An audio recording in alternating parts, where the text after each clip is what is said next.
대림절을 우리가 이제 셋째 주일을 맞이하고 있습니다.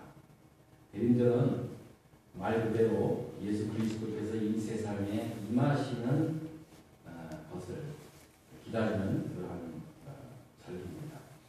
따라서 대림절을 지내는 기간에는 어두운 죄악 가운데 살아왔던 우리가 이 세상 빛으로 이 땅에 오신 예수 그리스도의 탄생을 기뻐하며 감사하는 마음으로 지내야 한다로, 또 두 번째, 주님께서 하늘로 승천하시면서 다시 이 땅을 심판하시고 하나님의 백성들을 완전히 구원하시기 위하여 이 땅에 다시 오시겠다고 약속하신 그 주님을 기다리는 마음을 갖는 것, 그것이 이제 이 대림절 기간 동안에 갖는 우리의 마음입니다.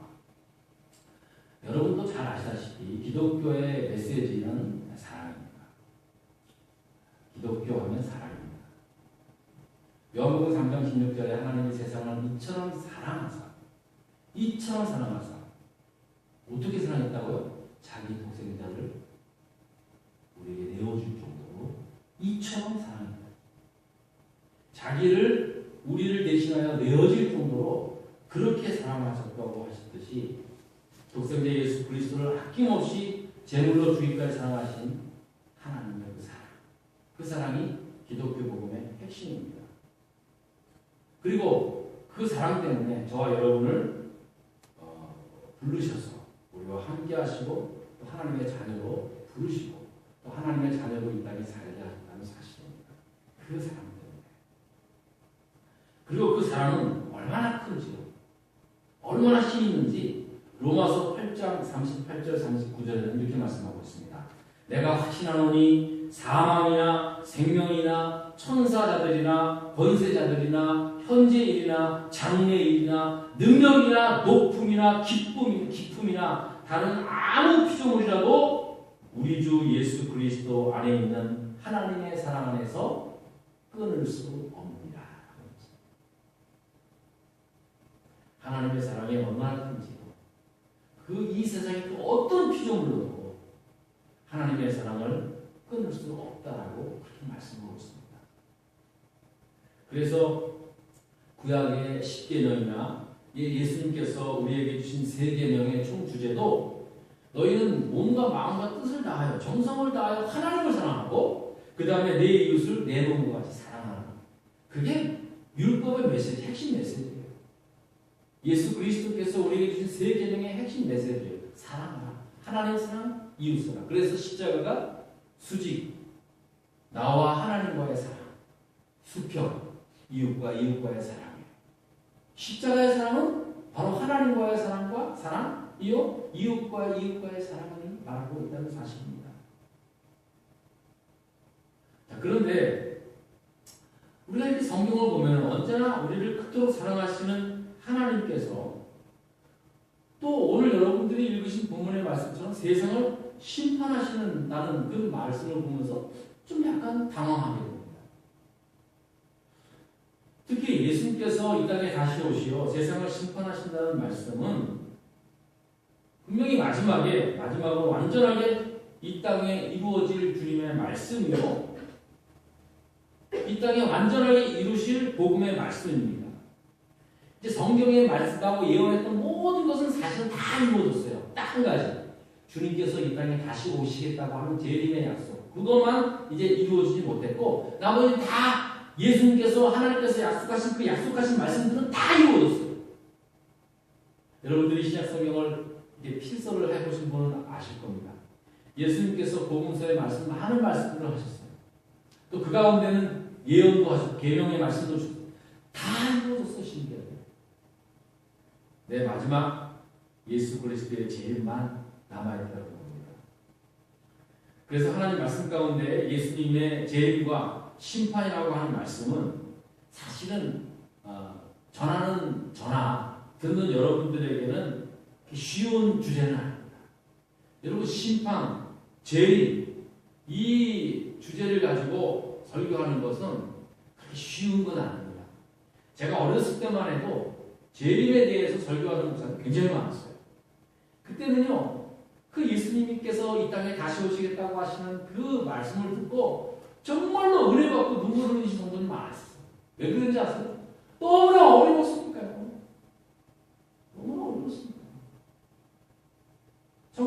70년대만 해도 제가 60년대에 태어났지만 제 기억 속에는 1970년대 초반부터 물론 뭐 새마을 운동이다 했지만 참 힘들었어요. 다들 뭐 진짜 밥 3끼 잘 먹고 사시는 분들 별로 없었어요. 제 와이프는 저보다 2살 아래인데도 제가 그렇게 살았다 그러면 이해를 못 하더라고요. 왜냐면 우리 사람은 잘 살았거든요. 저는 어렸을 때 초등학교 들어가기 전에 운동화를 갖고 짚고 싶었는데 그때는 검정고무신이 신었어요. 서울에 살았어도 그랬어요. 서울 건두리에 살았거든요. 전농동 건두리. 근데 내 동생은 막내라서 우리 어머님이 운동화를 사셨어요. 그러면 너무 운동화를 신고 싶어가지고 그 운동화를 꾸겨 신고 하면 야, 이 운동화는 물이 새나 안 새나 한번 보기도 하고 그랬던 기억이 지금도 나요. 어려웠어요. 그러니 교회에 모이는 성도님들이 이 땅에 주님이 다시 오시면 저 영원한 하나님 나라 다 간다고 얼마나 좋아요. 얼마나 기뻐요. 얼마나. 아이고 정말 사는 게 너무나 힘들어요. 너무나 힘들어요. 저희 어머니가 직장생활 하기 전에 내가 기억이 나요. 전농동 이제 기차 선로는요 새벽 아침마다 석탄차가 지나가요. 그러면 시내 도시에서 살살 지나가요. 그러면 석탄이 떨어져요. 철기가 옆으로 이렇게 석탄이 뚝 떨어져요. 그거를 새벽마다 가가지고 이게 제습대에다가 담아가지고 그거를 피우고 그 연료를 뜨고 있어요. 이것을 여러분 저는 그게 기억이 나죠. 아마 저 이상의 분들은 다 아실 겁니다. 참 힘들었어요. 자, 그렇게 힘들게 사시는 부모님들이니까 교회에 나가시면요. 이 땅에 주님 다시 오셔서 다 이제 모든 것을 심판하시고 끝나다 그러면 아멘 할렐루야 어서 오시옵소서. 그때는 목사님들이 재림설교가 제일 기뻤어요. 네? 하나님의 나팔 소리 아멘 빨리 오세요. 지긋지긋한 세상 좀 끝나게 해주세요. 어제나 오늘이나 눈물 머금고 그 노래 부르면 오늘도 오 주님 오실 날을 기다립니다. 네, 제가 알아요. 믿음도 믿음이지만 사실 너무 힘드니까요. 아유 빨리 주님 오셔서 그냥 끝났으면 좋겠다. 근데요 우리나라가 경제 번영을 이루었어요. 기적이에요 진짜. 놀라운 번영을 이루었어요.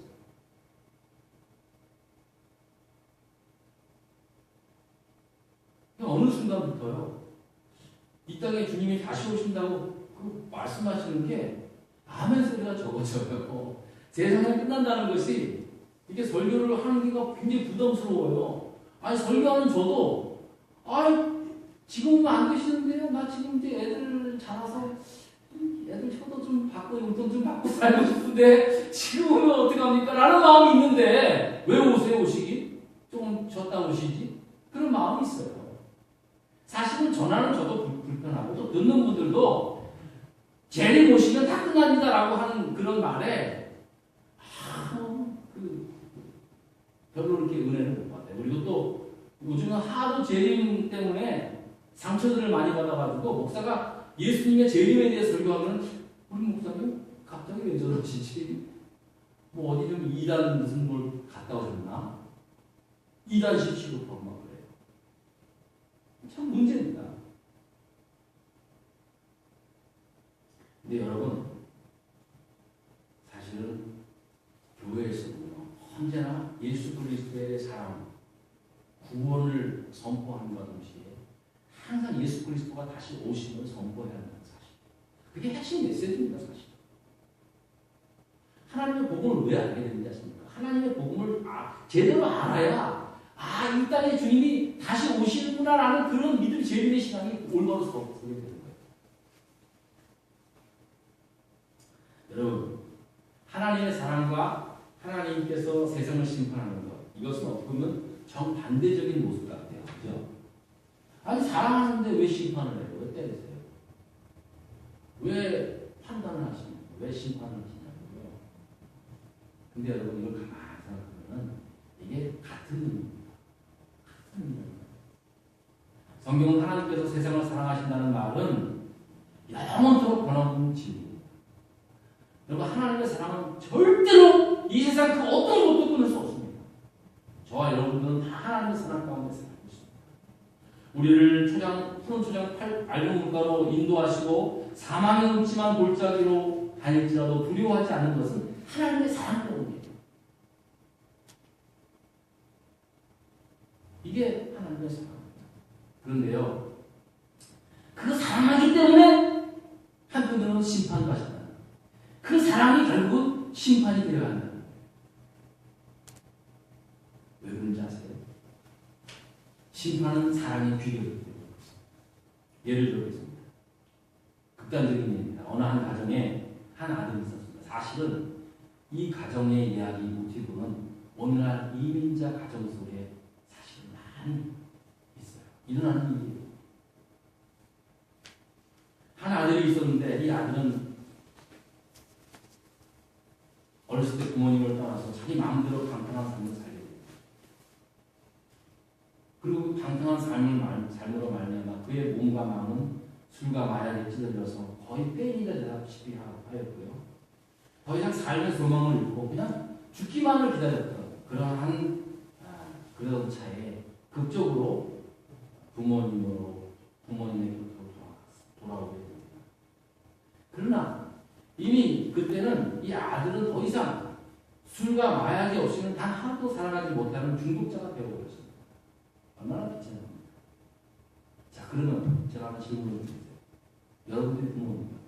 자, 이제 그렇게 돌아온 아들에게 이제 우리 아들 이왕 이제 술과 마약 없으면 하루도 살아가지 못하는 중독자가 되었으니까 그냥 죽을 때까지 편안하게 지 하고 싶은 대로 하고 살다가 그냥 가게 하자라고 생각하고 그렇게 하는 부모님 계세요, 여러분? 그게 부모입니까? 아니요. 부모라면요, 당장 사랑하는 아들을 살리기 위하여 그 마약과 술을 당장에 끊게 하는 거예요. 그게 심판이에요. 그게 심판이에요. 필요하다면 모든 수단과 방법을 가리지 않고 그 아들을 살리기 위하여 단호하게 마약과 술을 심판하는, 그게 바로 부모의 심입니다. 이게 자식을 사랑하는 부모의 마음입니다. 하나님께서 세상을 심판하시겠다는 의미가 바로 여기 있습니다. 다 우리를 심판해서 지옥 구덩이로 떨어뜨리고 보겠다. 그게 아니라 살리겠다고 하는 마음으로 사랑하기에 심판의 메시지입니다. 오늘 본문 말씀에도 언급하고 있지만 창세기를 보면 하나님께서 세상을 완전하게 심판하신 적이 성경에 두 번 있습니다. 하나는 노아의 방주고 또 하나는 소돔과 고모라서입니다.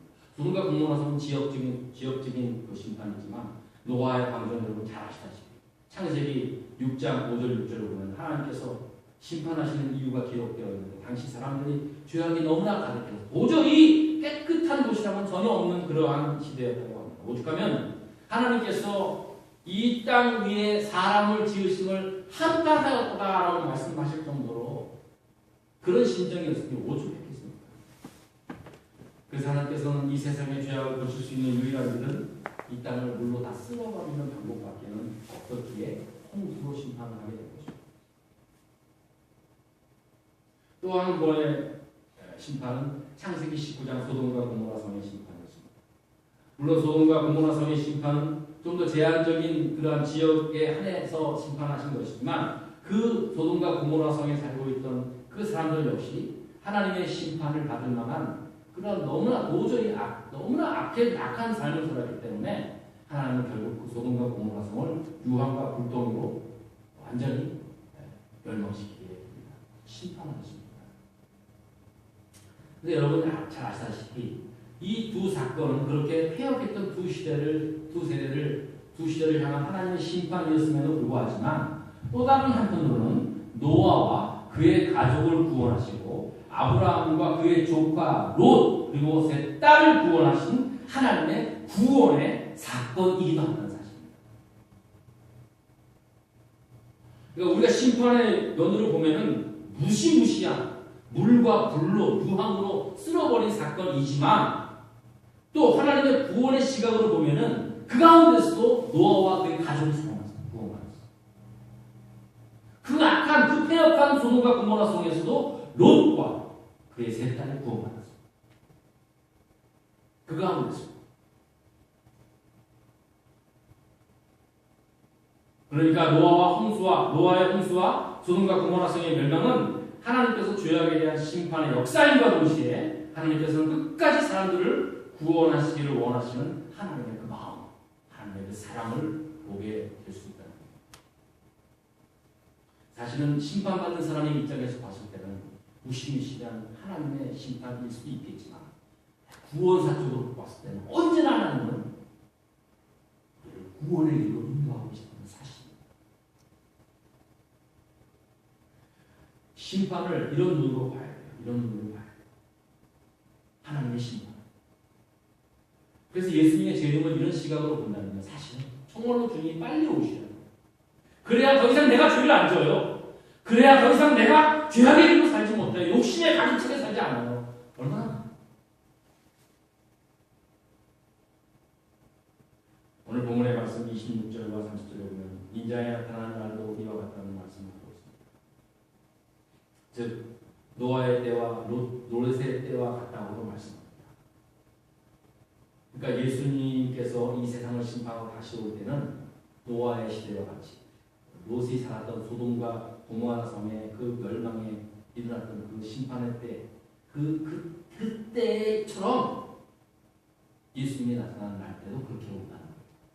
그러니까 성경대로 말하자면요, 이 세상은 우리가 인간적으로 봤을 때 보다 나은 세상, 보다 좋은 그러한 세계를 지구촌을 만들려고 무지 애를 쓰잖아. 사실은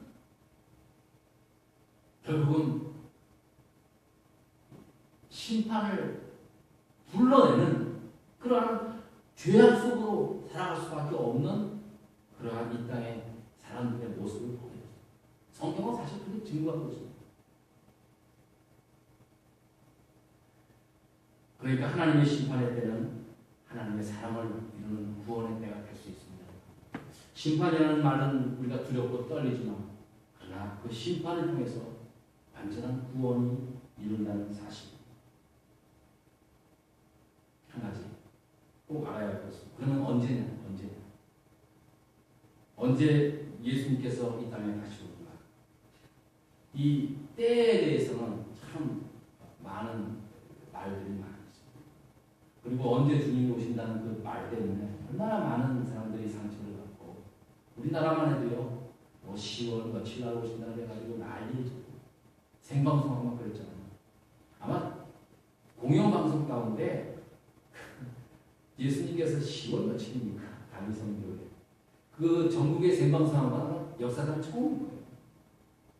그 교인들이 그때 하얀 복을 입고 말이에요. 막 그냥 딱 발볼 때 막 그거 여러분 젊으신 분은 기억 못 하실 거예요. 아마 어른분들 다 기억. 그 생방송으로 중계했어요.